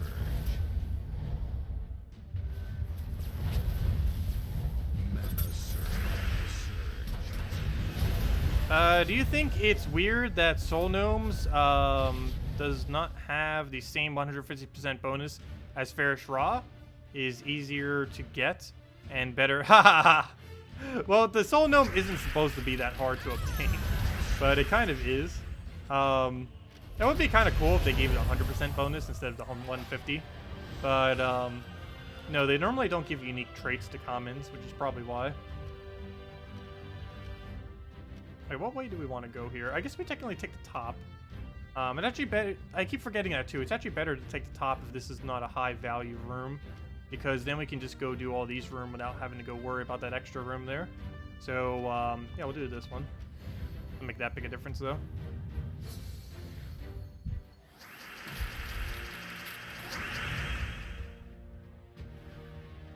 Mana surge.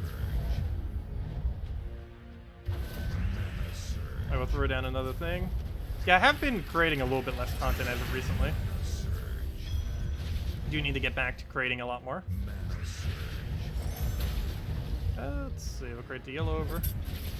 Get the yellow down.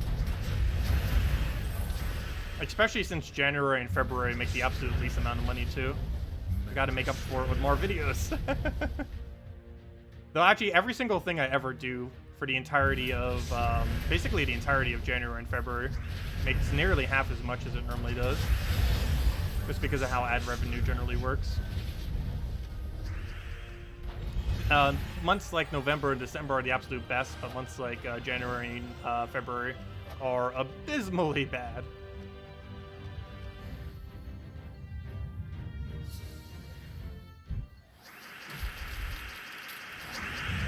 They do it with some of the unique commons, you are correct. But those are generally the ones that cost more. But yeah, the entirety of those like lower gnomes are kind of weird in that they are essentially useless troops that are never good for absolutely anything other than trolling people. It's kind of odd that they didn't like add some kind of unique effect to them to actually make them viable. Who knows, maybe they will in the future. And the way that you obtain them is really weird too, in that it drops off a legendary. I really wish they would have just made it so it dropped from the troops themselves. So treasure gnomes drop treasure gnomes, soul gnomes drop soul gnomes, so on and so forth.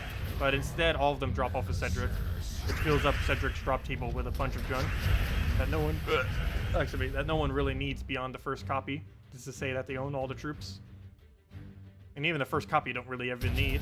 They're not associated with a kingdom or anything, so you don't actually need that one copy.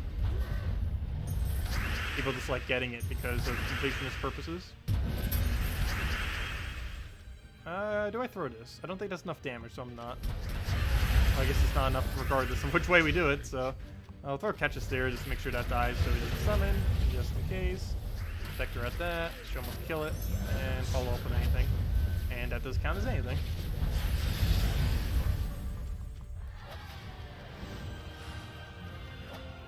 Okay. Oh yeah, how many more do we still need? Oh yeah, we need 2 more rooms then. Depends how our multipliers go. But the rest of this one, the rest of the next one, and then like 2 extra rooms into the following.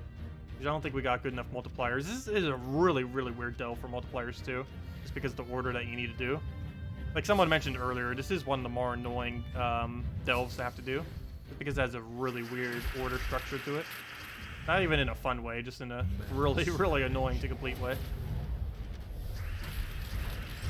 You've been wondering, how is it you never see your cast confirmation? Either you're the... oh no, we're currently using a controller right now. And we're just confirming all the things with the controller. Like right here, once I click this, boom, and it just clicks automatically. But yeah, we're just using a, just a USB controller. That looks like a GameCube controller. It's actually a Nintendo Switch controller, but it works for this too. But yeah, it's a Nintendo Switch controller that looks like a GameCube controller that we're using just as a PC controller.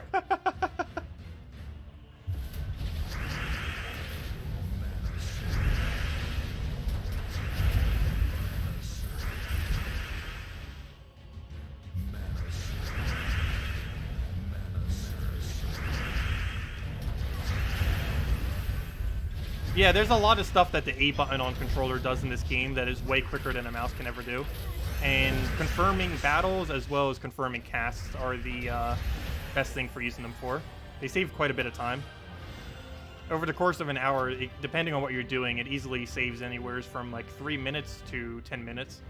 It saves the most amount of time in Explore, because all you do is just mash the button between battles, and you can just quick cast all of your things with it. Makes it so much quicker just doing it that way than by any other means.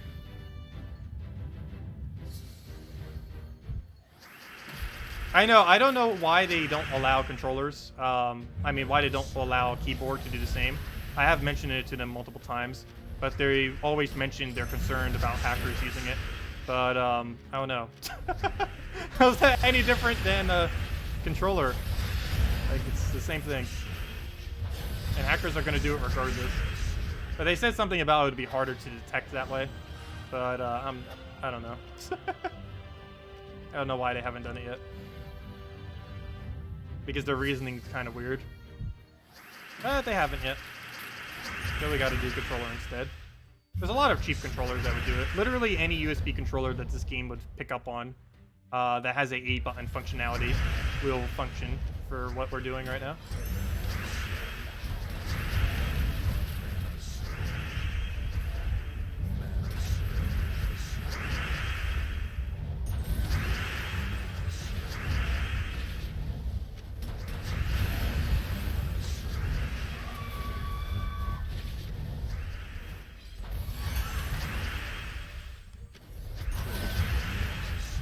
Can you show what is the best possible max stats for the game at the moment?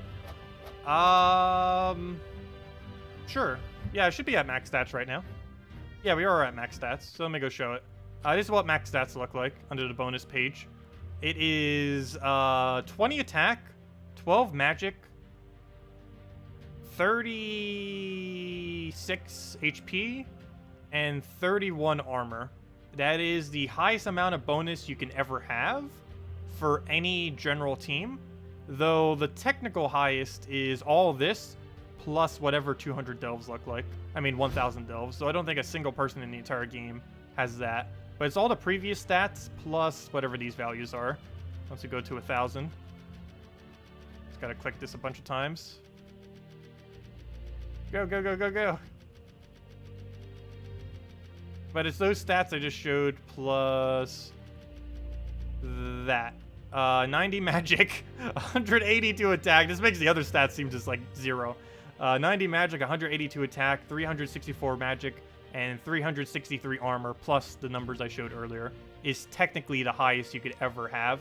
Though not a single person, I don't think, has a single 1,000 level delve. I don't even think anyone has hit 500 yet. Just because it's kind of a waste of gold to bother ever doing that. And it would take an absurd amount of treasure that would take like years in the current state of the game, which is why no one's really bothered. But yeah, that's technically the highest that you could have, but also kind of impossible. But yeah, these stats are the highest, realistically. These bonuses right here. You get +1 stat from level 1,400. Oh, you keep getting stats all the way up to 2,000 for hero class. So heroes can be much higher than they are now. But those don't apply to that bonus page. It just applies to hero, not to everything. Anyways, where were we? Games. Back to the event. We're almost on all rewards. Go down this path. Max based on kingdoms only? That is on kingdoms only. That was what I just showed. And all the troops that you normally see on any of my pages are the max stats that you can have at any given time. If that's what you're kind of referring to. Just like the base max stats. Like whenever I go in my troop menu, whatever you see my stats on any of the troops are the technical max of them. If you don't count all of the other arbitrary bonuses like Guild War bonuses and specific game mode bonuses and delve bonuses and all that. But like whenever we go on this page right here, every single one of these is technically at max because it's applying all these. Yeah, whenever we go through any of these, any of them that are currently upgraded to Mythic, This is essentially the highest base stats any of these could ever have. Which is also why my troops might seem like way higher than yours at any given time. It's just because ours are as high as they could possibly go at the moment. But I believe that's what you mean by that.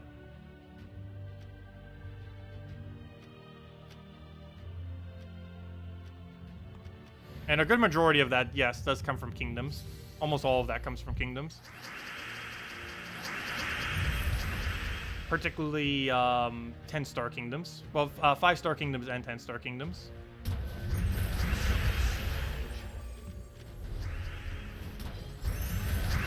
There are starting to become a lot of 10-star kingdoms now, too. I believe there's 6 kingdoms now that are above 10 stars.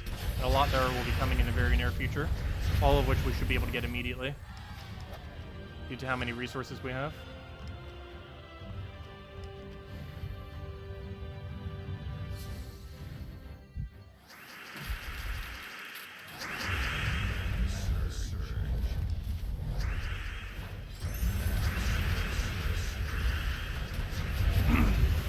Okay, for another Tetris. Oh no, I'm getting hiccups now. That's not good. Grab the skull, throw in furnace. Somehow not dead yet.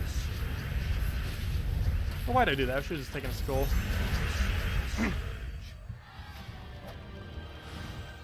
And there we go. Grab all of our loot. Grab all of our shards. And will we reach it with just this room? Probably not. I think we're going to fall about 2,000 short again. Well, who knows? Maybe we have good multipliers here. Let's see. That's a bad sign. That's a good sign. That's a bad... Oh, that's a really bad sign. Yeah, we're not going to reach it. Let's see. What on earth is this order? I hate this delve so much. Yeah, we take the bottom one first because we need that 1.2 room before we take the upper path because of how bad that middle room is. I don't think that's going to save us 30 gems, though. Sometimes you can. If you get really lucky with multiplier and you do it proper multiplier order every time, you actually don't need to spend 30 gems. It's very, very rare, but it can happen. Completely luck-based. And I guess technically slightly skill-based because you need to figure out what the correct room pathing is each time for multiplier order. But, I don't know, even if you do exact perfect multiplier order, you can still get trolled and not get the 30 gem save. We almost got it the other time, but even with perfect order, I think we were like about 1,000 short. I think we've done it about 3 or 4 times now without having to do 30 gems. It's very, very rare. You'd always want to do multiplier order regardless, though. At least for events. And even just for normal delves normally, too. For normal delves, it only increases your value per room. So you tend to do multiplier order, but in normal events you tend to do, or not the events, but normal daily delves, you tend to do multiplier order, but you save treasure rooms for last. Unless it's a Cedric treasure room, in which case you do it first. Just because it increases your loot per room. Whereas most treasure rooms just give you a big burst of gold at once.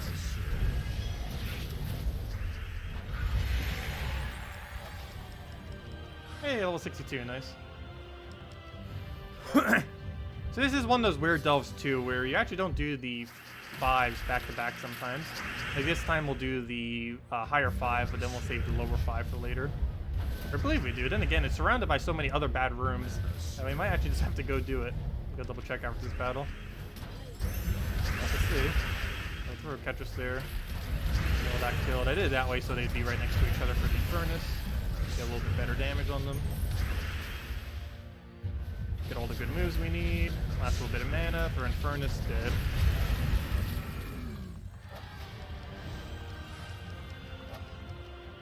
Okay, so what's our rooms around us? If that was a 1.2, I'd take it because that other room's slightly higher. Never mind. This delve is so bad, we gotta go take this horrible 1.2 room because neither of the tier 3 rooms want to be a 1.3. Give us that better, better points. Okay, what did we grab? He'll grab those greens. Another hit onto the Goblin King there. Go throw down the reds. Grab a Infernus down. Grab purple. Grab all the greens there. Grab some red. Do a full Tetris as well. Let's see. I'll grab the yellow first. Why not? Tetris on the biggest thing. Oh, you know what? I should have read it somewhere.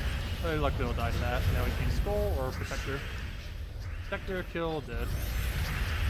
Surge. Let's see how the point's looking.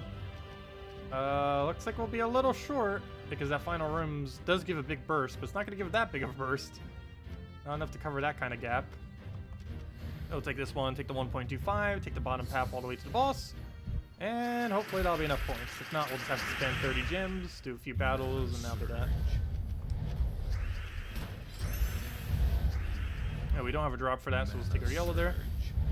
What is the order you're supposed to do in delve rooms? Generally just multiplier order. Whatever the highest multiplier is the order that you go in.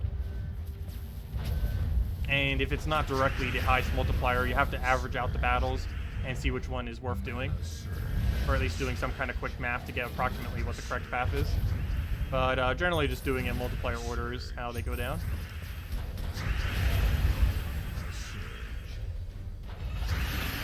And if things have similar multiplier, you can do it in inverse resource order as well. But normally the amount of time to figure that out is not worth the extra resources that you get. You'd have to memorize almost every single room's loot in order to do exact resource order correctly. I don't think really anyone bothers doing that. Because it would give such a trivial amount of extra resources.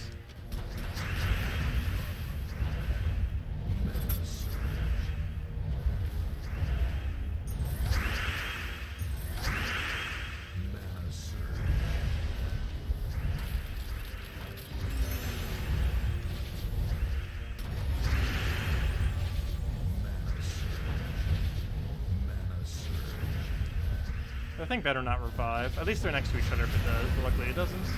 That's weird. The Dragon Soul doesn't get revived, yet the 25% egg does. Yet Dragon Soul is 50%. Go figure.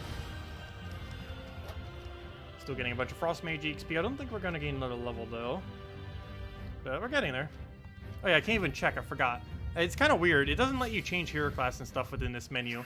Even though you're allowed to... Oh yeah, you can still change it. But even though you're still allowed to go change it if you were to go into your troop menu and everything, to go change like the perks and everything, it doesn't let you do it within the page itself because it locks out the team. You're still allowed to. You just have to do it through the troop menu instead of the menu within delves. Even though it shows it's locked within delves, you can still change it by changing the main menu. Okay, and oh, she's taking skull. Go down a bit quicker. Right, there we go. Why is that? What, multiplier order? Or what was the why is that to? To the previous question? But if it was to the previous question, I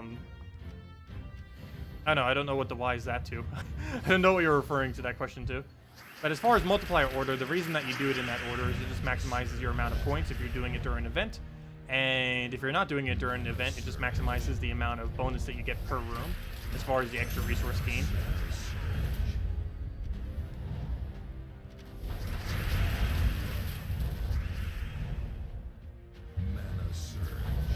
It has no effect on the final loot of the room, but it does affect your loot along the way. Because you're always going to have the same multiplier total by the time you reach the final room.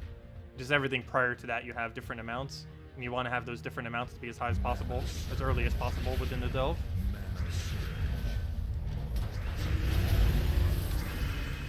Yes, going for the higher multipliers into lower multipliers. Because every single room gives the same amount of points. Like, if you're talking about an event, every single one of these rooms, except for the boss rooms, give the exact same amount of points.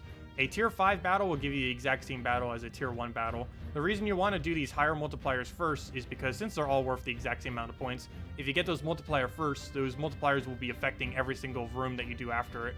So it ends up giving you slightly more points overall. And I'm not sure if that's going to be enough for us to save 30 gems here, but we're about to find out. It probably won't be. But let's go take all that red. Grab a red to purple, I guess. Didn't get it. Grab those yellows over there. Grab a purple somewheres. Throwing a furnace down after he does whatever. Get the last bit of our green. I did not have a drop for it, so we'll just take it manually. Throw this onto something. Get nice and furnace down. Stop gaining mana. Okay, hit the exact one to kill it. Grab our reds there. Grab our red again. Get like a yellow or red or anything here. Oh yeah, we'll take a yellow red. Grab all that. Catch for. Oh, stealthy! What are you doing? Okay, that should wipe still. Almost. The dreaded stealthy made us lose. Well, it didn't lose. We didn't lose, but you know, made it take longer. And dead. Okay, is that enough points? We need like 7,000 something. I don't think so. No! So close. We are, no, it's under 1,000. We gotta spend it. But yeah, even if you do correct order, multiplier order, you still sometimes fall short. It happens. Oh well. We have to do literally one room, I believe. 1 or 2 rooms. Probably 1. Let's go do it then. Let's see, what's the order? Well, I guess it doesn't even matter what the order is. Well, it kind of does. We want to make sure we do it right for when I finish it later. Let's see. Yeah, it looks like we take this top half first. So we'll take this one, then the other one. Also, hello, Goober. Welcome.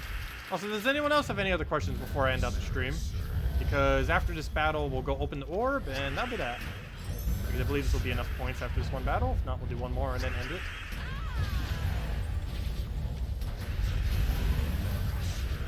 Sometimes, I'm not sure what the sometimes question is too.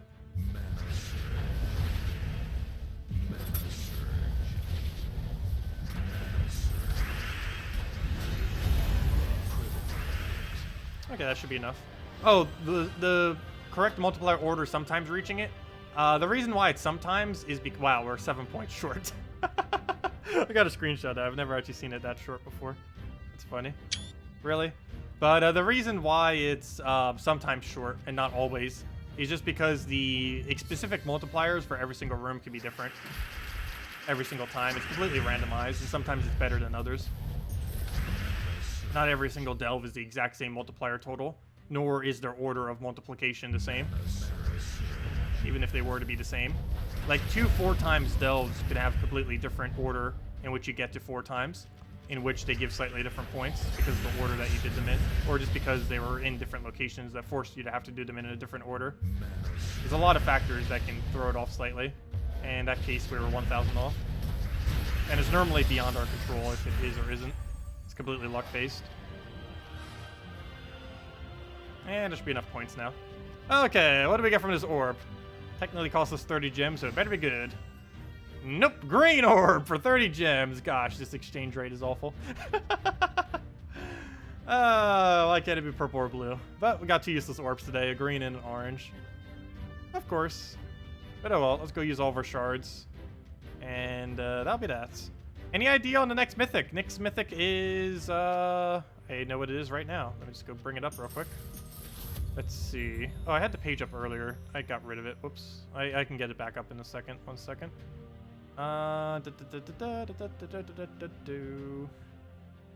it go? Where'd it go? 1 second. That's not it. There it is. Or somewhere's on this page it is. Yeah, I'll go over the next mythic in a moment. We know everything about it already.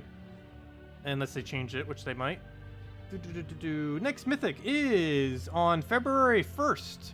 Wait, wasn't there something else coming on February 1st? Aren't we getting a new delve on February 1st? Well, apparently we're getting a new delve and a new mythic. But on February 1st, we're getting a blue, yellow, red mythic. It's a wild folk mythic. Mystic, sorry. A wild folk mystic mythic from Shentang. It deals magic plus 5 splash damage, which means it deals damage to an enemy and then half damage to the adjacent enemies. Stuns all affected enemies, so whatever it hits, it stuns. And it could hit up to 3. And then deals 2 times damage if the enemy's attack is greater. If his attack is greater. So he'd want to have a slightly higher attack.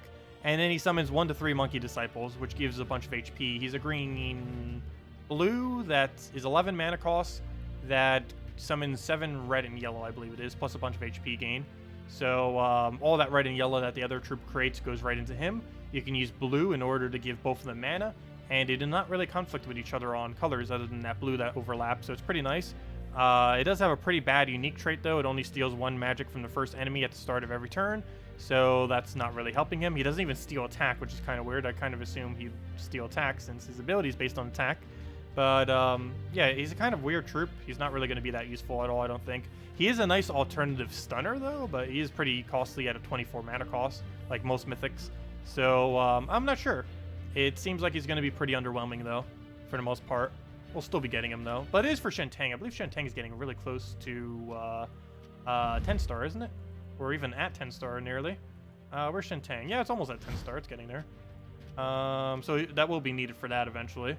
Or never mind. No, it only has 12, so that's only going to bring it to 13. So actually, never mind. It has a ways to go before it reaches 10-star. But still, it will be required eventually for 10-star Shentang, which I believe is an armor HP. Yeah, it's HP actually.